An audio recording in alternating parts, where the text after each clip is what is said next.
बोलो श्री प्राणनाथ प्यारे की जय। बोलो श्री सतगुरु प्यारे की जय। धाम के धनी की जय। सर्व सुंदर साथ की जय हो, जय हो, जय हो। सबके दिलों में हमारे प्राण प्रियतम राजश्यामा जी विराजमान हैं। फिर भी देखो क्या है, हम क्या क्या लोग कितने कितने मतलब कि प्रेम की गली में रहने वाली सखियाँ ऐसी गलत वर्ड्स यूज़ करती हैं तो कितना दुख होता है। और उन लोगों के लिए जिन्होंने अपना तन मन धन सब कुछ न्यौछावर कर दिया। देखा जाए तो मुझे ये लगता है किसी सरकार श्री जी ने क्या नहीं किया। धर्मवीर की उनको उपाधि मिली और कितना उन्होंने ज्ञान फैलाया। और राजन स्वामी जी क्या नहीं कर रहे हैं। इतना कोई भी नहीं, जितने भी बड़े बड़े संत हैं कोई भी नहीं इतना कर रहे जितना ये लोग कर रहे हैं।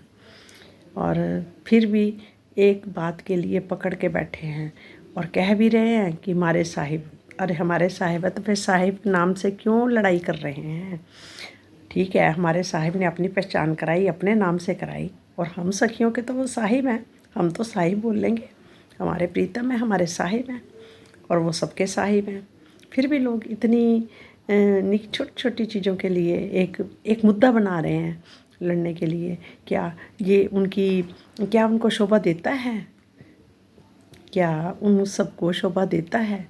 हमारे राज्य तो कहते हैं ना, ब्रह्म सृष्टियाँ तो प्रेम से भरपूर हैं और उनके दिल के अंदर तो प्रेम भरा पड़ा है और राज्य खुद विराजमान है।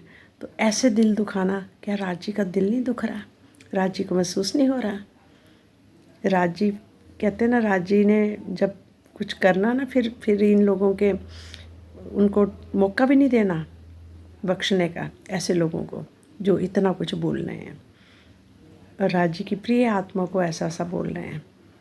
सचमुच मुझे इस बात का बहुत महसूस हो रहा है कि ऐसे भी लोग हैं। ऐसे महाराजों से क्या लेना फिर? इसका मतलब वो परम धाम की सखियाँ है ही नहीं हैं। जिनके अंदर प्रेम ही नहीं है तो वो सखी कैसे हो सकती है? वो तो सखी हो ही नहीं सकती। और इसलिए थोड़ा सा महसूस होता है। आप सुंदर साथ जी, हमारा फर्स्ट प्रकरण था और उसका 2 चौपाई रहती थी, वो आज कर लेते हैं। हमारे पिया जी के चरण हैं, चौपाई तो क्या बोलेंगे, हमारे पिया जी और श्यामा जी के चरण हैं, चारों चरण हैं और अपने पास बैठा के हमें वाणी का आनंद दे रहे हैं, प्रेम दे रहे हैं, अपने घर की पहचान करा रहे हैं और हमें याद दिला रहे हैं कि कहते ना, तुम भूल गई तुम याद दिला दियो। ये हमारे अभी भी कहते ना, तभी तो वो कहते ना, रूह मैं हूँ तुम्हारा आशिक। वो आशिक ही हैं हमारे। क्यों? क्योंकि वो सब कुछ हमें याद वही तो दिला रहे हैं याद। हम तो बार बार माया में गुम हुई जा रहे हैं। ए सागर भरे पूरन तेज ज्योति को गंज, कई इन सागर लहरे उठे पूरन नूर के पुंज। ये नूर का सागर स्वयं में पूरन है। ये नूर का सागर स्वयं में पूर्ण है। तेज और ज्योति का अनंत भंडार है। इस पूर्णता पूर्ण नूर के सागर से अनंत लहरों के समान प्रेम और आनंद की असंख्य लीलाओं का प्रकटन रहता है, होता ही रहता है। जिस प्रकार अथाह समुंदर से असंख्य लहरें उठती रहती हैं, उसी प्रकार नूर के स्वरूप श्री राज जी से प्रेम और आनंद की लीलाएं प्रकट होती हैं। लीला रूप में उनसे ही श्यामा जी, सखियाँ, अक्षर ब्रह्म, महालक्ष्मी, खूब खुशहालियाँ और परम धाम 25 पक्ष हैं। यही कारण है कि सभी का स्वरूप नूरमयी है। इस प्रकार परम धाम की संपूर्ण शोभा लीला और आनंद का केंद्र में श्री राज जी का नूरमयी स्वरूप है, जो उनके दिल का ही प्रकट रूप है। यही कारण है कि चौपाई 120-121 में नूर सागर के लिए पूर्ण शब्द का प्रयोग किया गया है। सुंदर साथ जी। महामति कहे सिंध दूसरा, शोभा स्वरूप रूहन, ए सुखकारी अति सुंदर, ए बका बतन बीच तन। श्री महामति जी कहते हैं कि नूर के सागर के बाद दूसरा सागर कौन सा है?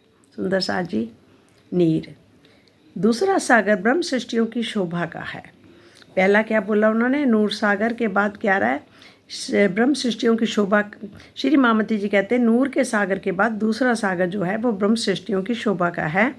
अखंड परम धाम में सखियों के जो मूल तन हैं उनकी शोभा का ये सागर बहुत ही सुंदर और आनंद देने वाला है। नूर जो सागर है वह स्वयं में अपने आप में पूर्ण है, तेज और ज्योति का अनंत भंडार भरे हुए हैं। इस पूर्णता पूर्ण नूर के सागर से अनंत लहरों के समान प्रेम और आनंद की असंख्य लीलाओं का प्रकटन होता है। और अब आया सागर दूसरा, रूहों की शोभा का सागर। जिस प्रकार मोती आदि में पानी होता है, मोती आदि में पानी होता है, उसी प्रकार श्री राज जी के नूर के स्वरूप में अनंत नूर का जो पानी झिलमिलाता है उसे नीर सागर कहते हैं। इसे इस प्रकार भी कहा जा सकता है कि श्री राज जी की बाहिदत स्वरूपा सखियों के मुख में जो नूर का पानी है, बाहिदत स्वरूपा सखियों के मुख में जो नूर का पानी है वह ही रूहों की शोभा है और उसे ही रूहों की शोभा का सागर भी कहा जाता है। जिस प्रकार श्री राज जी के दिल में बाहरे नूरमयी स्वरूप में 8 सागर समाये हैं, उसी प्रकार परात्म के दिल में भी 8 सागर हैं।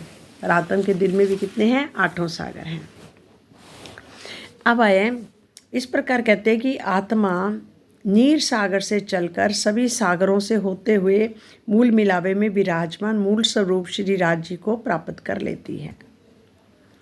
अब आया, हक बैठे रूहों मिलाए के, हक बैठे रूहों को मिलाए के, खेल दिखावन का बड़ी भई रद बदल, रूहें बड़ी रूसो राज। मूल मिलावे में श्री राज जी अपनी अंगनाओं को माया का खेल दिखाने के लिए साथ में लेकर बैठे हैं। वहाँ परमधाम में मूल मिलावे में हमारे प्रीतम रूहों को, अंगनाओं को खेल दिखाने के लिए, माया का खेल दिखाने के लिए, और वो अपने साथ लेकर बैठे हैं। श्री राज जी का श्यामा जी और सखियों के साथ इश्क के संबंध में बहुत अधिक वार्तालाप हुआ। जो वार्तालाप हुआ इश्क और किसके संबंध में? इश्क, सखियों के साथ इश्क के संबंध में बहुत अधिक वार्तालाप हुआ। क्योंकि ऐसा होता था ना, सखियाँ कहती थी हमारा इश्क बड़ा है, हम अपने पिया को रिझाते हैं। श्यामा जी कहते थे कि नहीं, मेरे से तुम्हें इश्क मिलता है, आनंद मिलता है और मैं तुम्हें देती हूँ, और मेरे से मतलब कि मैं रिझाती हूँ। और इतना तो राज जी को पता था कि जो मैं अपने दिल में लेता हूँ, सारे तन भी मेरे ही हैं, सारे रूप भी मेरे ही हैं, और मैं ही सबको रिझाता हूँ, और मेरे दिल से जो बात आती है वो सबके दिलों में जाती है। हम वहाँ एक दिली हैं। यहाँ सुंदर साथ जी हम एक दिली क्यों नहीं हो पा रहे? क्यों अलग अलग अपने ठिकाने बना के बैठ गए हैं? अभी भी जहाँ मैं यही देख रही हूँ कि ऐसे सब लोग कर रहे हैं, अलग अलग आश्रम, अलग अलग चीज़ें बनाते जा रहे। भला क्यों? उसकी बजाय तो मैं तो कह रही मीडिया का मतलब है कि टीवी वगैरह में प्रोग्राम करें, उसमें ज़्यादा पैसा खर्च करें ताकि दुनिया को पता चले।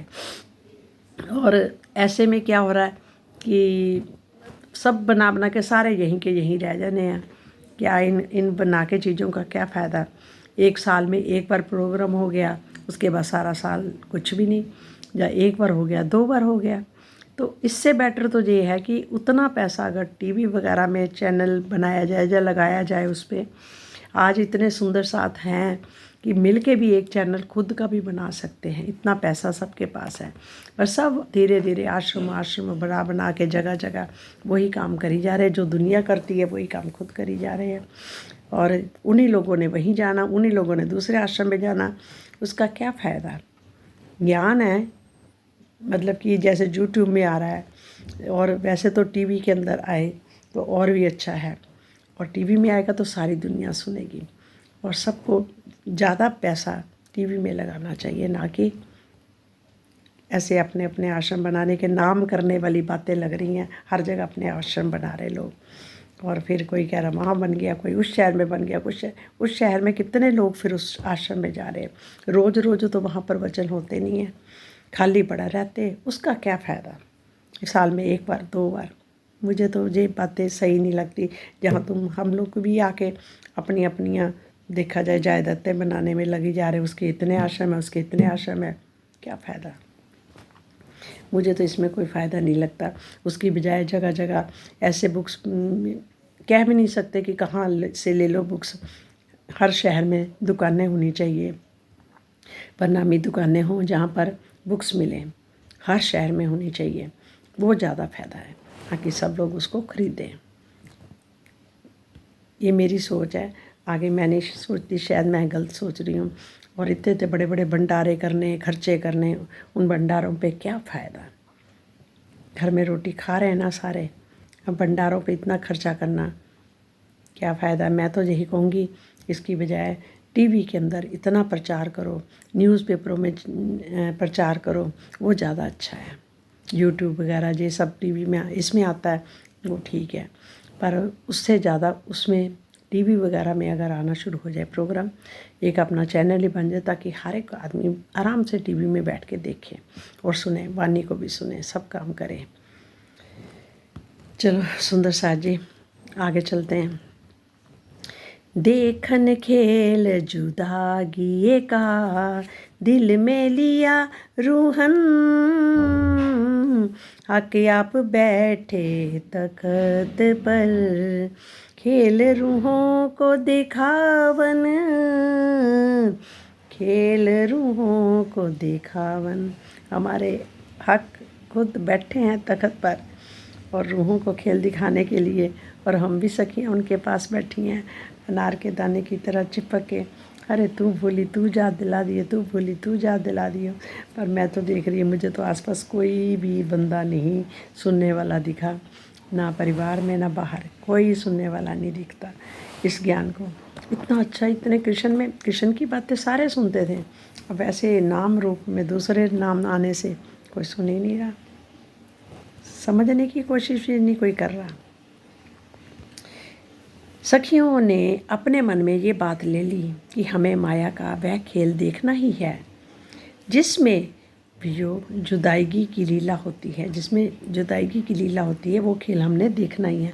हमने जिद कर ली, बार बार हम जिद करने लग गए, अब उसी का भुगतान यहाँ आके हो रहा है। अब देखो कैसे एक दिली की बजाय भ्रम की लीला चलने लगी, जहाँ पर भ्रम का खेल हो गया। उनकी इच्छा पूर्ण करने के लिए स्वयं श्री राज जी मूल मिलावे में सिंहासन पर विराजमान हो गए। देह सत सबो जुदागी की, पर खेल देखने की चाह, देखें पातशाही हक की, देखें इश्क बड़ा किनका, देखिए इश्क बड़ा किनका। सभी सखियों के मन में श्री राज जी से तथा आपस में एक दूसरे से अलग हो जाने का डर तो था कि हम कहीं पता नहीं कहाँ क्या कर रहे हैं, कहीं हमें अलग अलग तो नहीं कर देंगे, हम कोई दूर तो नहीं जा रहे कहीं। तो किंतु माया का खेल देखने का प्रबल इच्छा भी थी। वे धामधनी की प्रभुता बादशाही को देखना चाहती थी। क्या देखना चाहती थी कि धामधनी की प्रभुता, यानी जो उनकी बादशाही है, जो उनकी साहिबी है, उसको देखना चाहती थी। देखो साहिबी कैसी जहाँ देख रहे हैं, एक साहिब के नाम से लड़ रहे हैं लोग हंसी आ रही है। वे ऐसे कहते मेरा साहिब, तो साहिब के नाम से एक मुद्दा चाहिए था उनको लड़ने के लिए। वे सब जानना चाहती थी कि इसका इश्क बड़ा है या हमारा, या श्यामा जी का, या श्री राज जी का। ये देखना चाहती थी कि किसका इश्क बड़ा है, श्यामा जी का है कि राज जी का है कि हमारा। एक जोत जो जोत में बैठियाँ ज्यों सब मिल, क्यों कहूँ शोभा इन जुवां, बीच सुंदर जोत जुगल, बीच सुंदर जोत जुगल। ए जोत जो जोत में बैठियाँ जो सब मिल, सभी सखियाँ मूल मिलावे में इस प्रकार मिलकर बैठी हैं जैसे ज्योति में ज्योति स्थित हो, जैसे ज्योति में ज्योति स्थित हो, मतलब सारा सब प्रकाश रूप में ही है। सुंदर साथ जी बीच में विराजमान नूर में ज्योति वाले जुगल स्वरूप की छवि इतनी अनुपम है कि उसका वर्णन करना इस जीवा से संभव नहीं है। मूल मिलावा ज्योतिर्मय है। मूल मिलावा कैसा है? ज्योतिर्मय है, प्रकाश। और सखियों का स्वरूप भी ज्योतिर्मय है। इसलिए मूल मिलावे में बैठी हुई सखियों को ज्योति में ज्योति, क्योंकि क्या देखो कितना सुंदर है, मूल मिलावा ज्योतिर्मय है और सखियाँ भी ज्योतिर्मय हैं। इसलिए कहा गया जहाँ पर ए ज्योत जो ज्योत में, कि ज्योत के अंदर ज्योत, यानी मूल मिलावे के अंदर सखियाँ जो ज्योतिर्मय हैं वो उसके अंदर बैठी हैं। इसलिए मूल मिलावे में बैठी सखियों को ज्योति में ज्योति कहकर वर्णित किया गया है।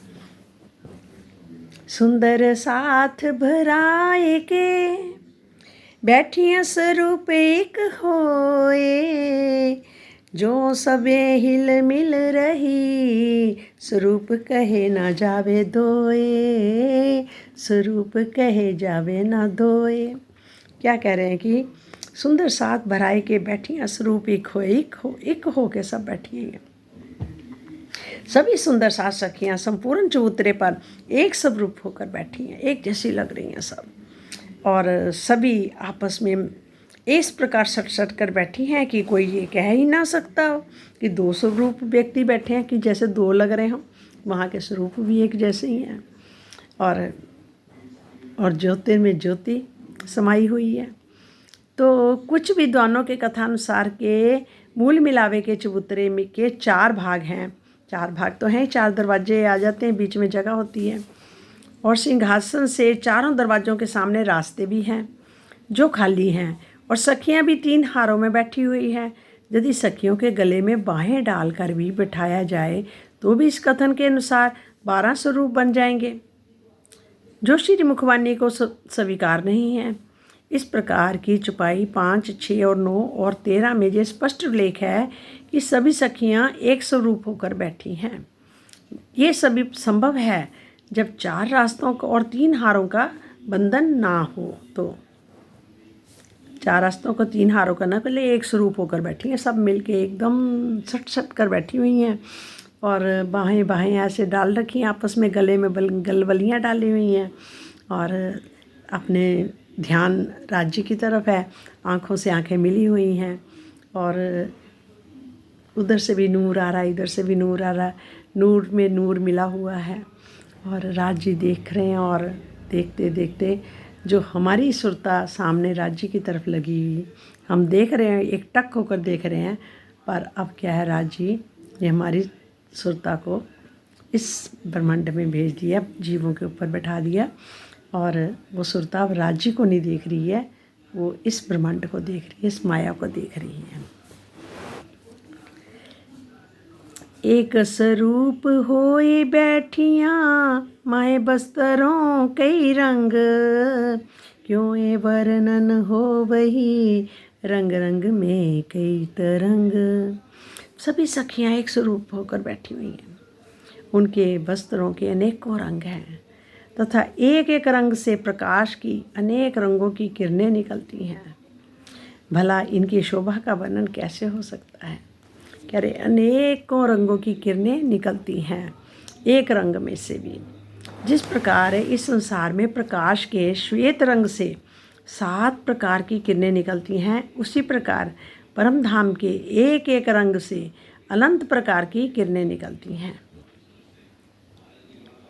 देखो अंतर आँखें खोल के तो आवे नजरों विवेक, वर्णन न होवे एक को गलगल सो लगी अनेक, गलगल लगी सो अनेक। ये साथ जी, यदि आप अपनी आत्मिक दृष्टि से देखें तो आपकी ज्ञान दृष्टि में ये विवेक जागृत हो जाएगा कि सभी सखियाँ आपस में इस प्रकार गले लिपट कर बैठी हैं, तो उनमें से किसी एक की शोभा का वर्णन नहीं हो सकता। आत्म दृष्टि से देखा जाता है, जबकि ज्ञान दृष्टि से जाना जाता है। ज्ञान दृष्टि से जाना जाता है और आत्म दृष्टि से देखा जाता है। और पढ़कर बुद्धि द्वारा जो ज्ञान दृष्टि प्राप्त होती है, उससे परम विवेक प्राप्त नहीं होता। उसे प्राप्त करने के लिए आत्म दृष्टि से अनुभव किया हुआ ज्ञान चाहिए, अनुभव वाला ज्ञान चाहिए। इस चौपाई से ये स्पष्ट होता है यदि सखियों के बीच थोड़ी सी भी दूरी होती तो किसी एक की शोभा का वर्णन हो जाना संभव था।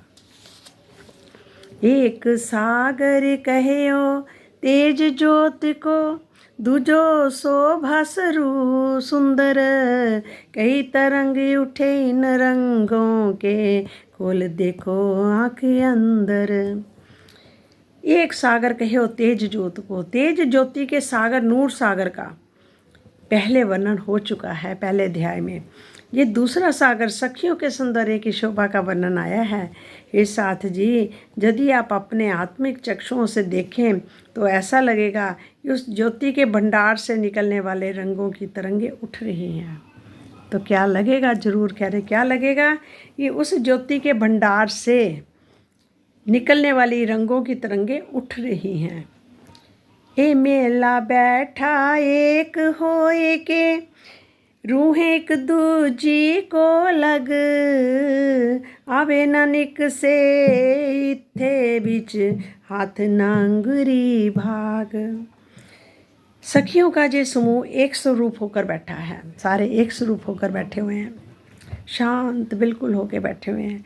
सभी आपस में एक दूसरे से इस प्रकार सट सट कर बैठी हैं कि कोई भी उनके बीच में ना तो आ सकता है और ना उनके बीच से निकल सकता है, जहाँ तक कि उंगली भी घुमाने की योग्य नहीं है। सुंदर साथ जी,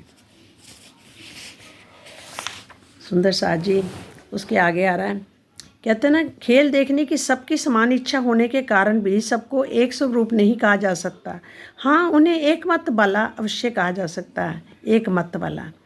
अक्षरातीत की ब्रह्मवाणी का वास्तविक आशय केवल अक्षरातीत ही जानते हैं। हम सभी सुंदर साथ का ये नैतिक उत्तरदायित्व है, वैचारिक मतभेद की स्थिति में हम अपने विचारों को बलात् किसी पर ना थोपें और स्वयं को ज्ञान के सागर में एक बूंद मानते हुए यथार्थ ज्ञान का प्रकाश के लिए धामधनी के चरणों में प्रार्थना करें। गिरदवाए तख्त के कई बैठियाँ तले चरण, जानो जिन हो वे जुदियाँ, पकड़ रखे रहे हम शरण। सभी सखियाँ श्री राज जी के चरणों में सिंहासन के चारों ओर बैठी हुई हैं। सारी सखियाँ कहाँ बैठी हुई हैं? मूल विलावे में श्री राज जी के चरणों के सिंहासन के चारों ओर बैठी हुई हैं। वे अपने मन में यही बात सोच रही हैं, हम धामधनी की शरण में ही रहें ताकि उनके चरणों से दूर ना हो सके। देखो, यहाँ भी अब हम बैठे हैं तो उनके चरणों तले ही बैठे हैं और वहाँ भी हम उनके चरणों तले बैठे हैं। तो हमें यहाँ पर महसूस हर पल यही करना कि श्री राज जी हमारे दिल में है, ये शरीर हमारा मंदिर है अपने प्रीतम का और हम उनके चरणों में बैठी हुई हैं। और इस तरह से सोच से और एक दिली होना बहुत ज़रूरी है। एक दूजी को अंक भर लग रहियां अंगों अंग, दिल में खेल देखन का, दिल में खेल देखन का, है सब अंगोच रंग, है सब अंगोच रंग। उनके दिल में इस बात का डर समा गया है कि कहीं हम आपस में तथा धामधनी के चरणों से अलग ना हो जाएं। एकदम डरी हुई भी, सहमी हुई भी हम उनके चरणों में बैठी सोच रही हैं, अंदर से डर भी लग रहा है कहीं हम एक दूसरे से अलग तो नहीं हो जाएंगे आपस में, तथा धामधनी के चरणों से हम अलग तो नहीं हो जाएंगे। इसलिए वे सभी मिलकर इस प्रकार बैठी गई हैं जैसे एक ही स्वरूप हो। उनकी ये बैठक बहुत ही आश्चर्य में डालने वाली है। सुंदर सा जी, इस चुपाई के तीसरे चरण में क्या बोला गया? मिलकर बैठियाँ एक होए।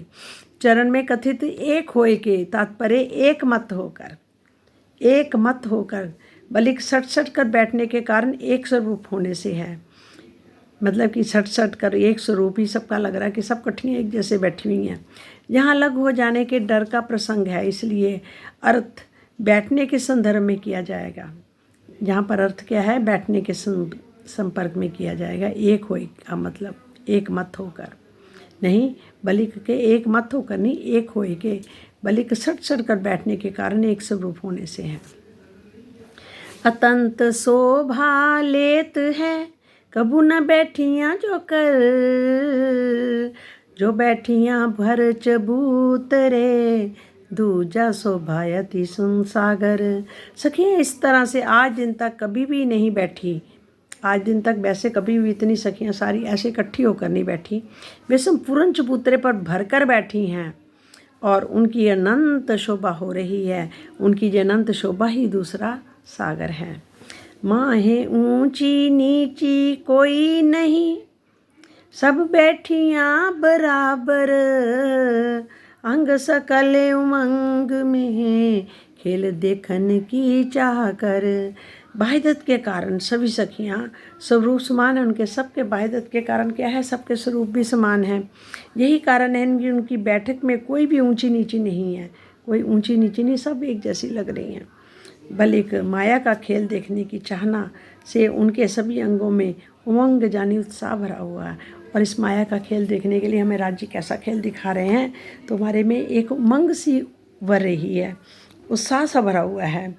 शोभा सुंदरता अति बड़ी, हक बड़ी रूअर बाहें, ये शोभा सागर दूसरा मुख, कहियो न जाए जुबाएं। श्री राज्य और सखियों के सौंदर्य की शोभा बहुत अधिक अनंत है, जिसका वर्णन जहाँ के मुख और जीवा से नहीं हो सकता। सखियों की शोभा का ये सागर दूसरा सागर कहा जाता है, नीर सागर। श्री राजश्याम में सखियों के सौंदर्य की शोभा बहुत अधिक है, अनंत है, बेशुमार है, जिसका वर्णन नहीं किया जा सकता।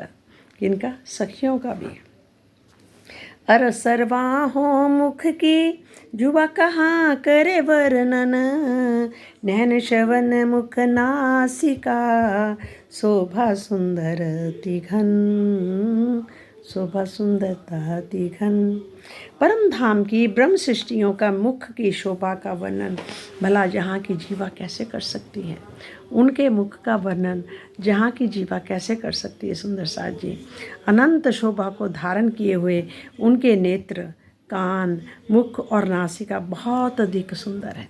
उनके सारे मुख के जितने भी सारे अंग, एक एक अंग ही उनका इतना सुंदर है, इतना सुंदर है कि जहाँ नज़र टिक ही नहीं पाती। कहते परम धाम की ब्रह्म सृष्टियों के मुख की शोभा का वर्णन नहीं हो सकता कि उनके नेत्र कैसे हैं, कान कैसे हैं, मुख कैसा है, ठोडी कैसी है, नासिका कैसी है, ये सब एक दूसरे से मतलब बहुत ही सुंदर है, अति सुंदर। गौर रंग लालक लिए शोभा सुंदरता अपार, जो एक अंग वर्णन करूं बाको बिनावे पार। सखियों का रंग लालिमा लिए हुए है। उनका रंग कैसा है? गौर वर्ण अति लाल, लालिमा लिए हुए है और अत्यधिक गौर रंग का भी है। गौर रंग लालक लिए उनकी शोभा और सुंदरता अनंत है, जहाँ जुवा उनका वर्णन नहीं कर सकती। यदि मैं उनके किसी एक अंग के भी सौंदर्य का वर्णन करूं, जो एक अंग वर्णन करूं बाको भी ना आवे पार वर्णन करूं, तो भी उसका पूर्ण वर्णन नहीं हो पाना बहुत मुश्किल है। परम धाम के गौर वर्ण को इस मायावी जगत का गौर वर्ण नहीं समझना चाहिए। दोनों में धरती आकाश का अंतर है। परम धाम का गौर वर्ण नूरमयी है। वहाँ के एक एक कण के तेज में करोड़ों सूर्य छिप जाएंगे, जबकि इस संसार का गौर वर्ण उस पंचभूतात्मक शरीर का है, जो हड्डी मांस व बल मूत्र से भरा होता है। बोलो श्री प्राणनाथ प्यारे की जय, बोलो सतगुरु प्यारे की जय।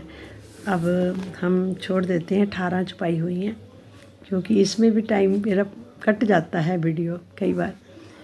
सुंदर साथ जी आनंद की तो सीमा है नहीं, और जहाँ भ्रम ही भ्रम में भरा पड़ा है, और हर आदमी एक दूसरे की काटने पे लगा हुआ है, और जहाँ आके भी सब लालच सबके अंदर भरा हुआ है। ये सुंदर साथ जी, और हमें अपनी रहनी की तरफ ध्यान रखना चाहिए कि हम कैसी रहनी कर रहे हैं। सुंदर साथ जी बाकी मेरे को तो ये भी कई बार लगता है इन लोगों की परवाह भी नहीं करनी चाहिए। हमें राज जी पर विश्वास करना, वो सब देख रहे हैं, जो उन्होंने करना वो हंसी का खेल बनाना है, और उसमें जो उन्होंने करना वो होना ही होना है। इसलिए हमें ज़्यादा बात को खींचना भी नहीं चाहिए। बात तो महसूस हो रही है कि इतने पहुँचे हुए सुंदर साथ को इस तरह से कुछ बोलना, कटु शब्द बोलने, घृणात्मक शब्द बोलने अच्छा नहीं लग रहा। वो भी कौन बोल रहे हैं? अपने सुंदर साथ ही एक दूसरे को। अरे डरना चाहिए। ये हमें राजी देख रहे हैं, सुन भी रहे हैं वो, और तुम दूसरों की तरफ जो इशारा कर रहे हैं, जो आप शरीरों को बोल रहे हो, ना कि अंदर बैठे परब्रह्म परमेश्वर को। और शरीर तो जड़ है, और जड़ को बोल रहे हैं। किसी का क्या जाता है, बोल लो जितना बोलना, उसका फल तो तुम्हें ही मिलना है, और किसी को तो मिलना नहीं। पर इतने नीचे ना अपने स्तर को गिरा लो, अच्छा नहीं लग रहा। बार बार मैं फिर प्रार्थना कर रही हूँ, इतने स्तर को नीचे मत गिराओ कि जिसमें बाद में रोना पड़े। प्रणाम जी, प्रणाम, कोटि कोटि प्रणाम। थोड़ी सी तब तक अगर टाइम इसका नहीं हुआ तो मैं एक आधी चपाई और बीच में बोल देती हूँ। मुख चौंक छवि की क्यों कहूँ, शोभा हरवटी दंत अधुर, बीच लांक मुस्कनी कहाँ लग, कह कहे कहूँ मुख नूर। अति सुंदर ठोडी, दांत होंठों से युक्त सखियों के मुखरबिंद की शोभा का कैसे वर्णन करूं। मुस्कुराते समय दोनों होंठों की अलौकिक शोभा से युक्त मुख के नूर को मैं कहाँ तक कह कर वर्णन करूं। नासिका, होंठ, दांत और ठुड्डी का संपूर्ण भाग मुख का चौंक कहलाता है। इसकी शोभा को गालों के साथ मिलाकर वर्णन किया जाता है। साड़ी चोली चरनी जड़ाव रंग झलकार, कई जवेर के ते कहूँ शोभा सागर सुखकार। सखियों के द्वारा धारण की गई साड़ी, चोली एवं पेटीकोट में जड़े हुए अनेक रंगों के जवाहरात झल झला रहे हैं। ये शोभा समुंदर के समान है जो हृदय के आनंद देने वाली है। इसका वर्णन कैसे किया जाए, का वर्णन नहीं हो सकता। सुंदर साथ जी, सुंदर साथ जी, आप सबको मेरा कोटि कोटि प्रणाम। ये सुंदर साथ जी, जो भी एक दूसरे को जानता पहचानता, सब एक दूसरे को प्रेम भाव से आनंद में भरकर एक दूसरे का प्यार से सब बातचीत करें। बोलो श्री प्राणनाथ प्यारे की जय, बोलो मेरे सतगुरु प्यारे की जय, धाम के दूल्हा की जय। प्रणाम जी।